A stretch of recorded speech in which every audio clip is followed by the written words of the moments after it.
ఆంధ్రప్రదేశ్ సచివాలయంలో అగ్గి అంటుకుందా, అంటించారా? కీలక ఫైళ్లు తగబడిపోయాయా?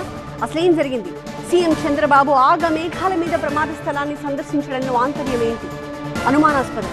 సెక్రటేరియట్ లో జరిగింది అగ్ని ప్రమాదమా లేక కుట్ర? తేల్చేయాలని డిసైడ్ అయిపోయింది ఏపీ ప్రభుత్వం. సమగ్ర దర్యాప్తుకు ఆదేశాలు జారీ చేసింది. ఏపీ సచివాలయంలో అగ్ని ప్రమాదం కలకలం క్రియేట్ చేసింది.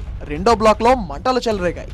ఈ బ్లాక్ లోనే డిప్యూటీ సీఎం పవన్ కళ్యాణ్, హోంమంత్రి అనిత, మంత్రులు పయ్యావుల్లా కేశవ్, నాదెండ్ల మనోహర్, కందుల దుర్గేష్, ఆనం రామనారాయణ రెడ్డి, నారాయణ పేషీలు ఉన్నాయి. దీంతో అధికారులు ఆందోళనకు గురయ్యారు.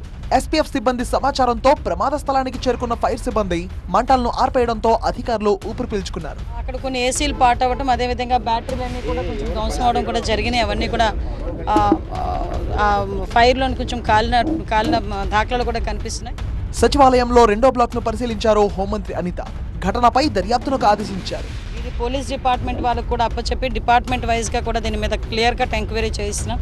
ఏదైనా ఇది యాక్సిడెంటా, ఇంటెన్షనల్గా ఏదైనా జరిగిందా అన్న కోణంలోని కూడా దేన్ని కూడా చులకనగా తీసుకొని మన లైట్గా తీసుకొని పక్కన పెట్టట్లా ఇమీడియట్గా దాని మీద ప్రతి ఒక్క విషయంలోని కూడా కూలంకషంగా ఎంక్వైరీ చేసి రిపోర్ట్ ఇమ్మని కూడా చెప్తున్నాం. ప్రభుత్వ ఆదేశాలతో ఫోరెన్సిక్ డిపార్ట్మెంట్, పోలీసులు రంగంలోకి దిగాయి. ప్రమాదంపై తుళ్లూరు పోలీసులు కేసు నమోదు చేశారు. ప్రమాదం గురించి తెలియగానే హుటాహుటిన సచివాలయానికి వెళ్లారు ముఖ్యమంత్రి చంద్రబాబు. అగ్ని ప్రమాదంపై అధికారులను ఆరా తీశారు ఆయన. ప్రమాదంపై దర్యాప్తు చేస్తున్నట్టు సీఎంకు వివరించారు అధికారులు. అయితే ప్రమాదంలో కాలిపోయినవి ఏ డిపార్ట్మెంట్ ఫైల్సో తేలాల్సి ఉంది.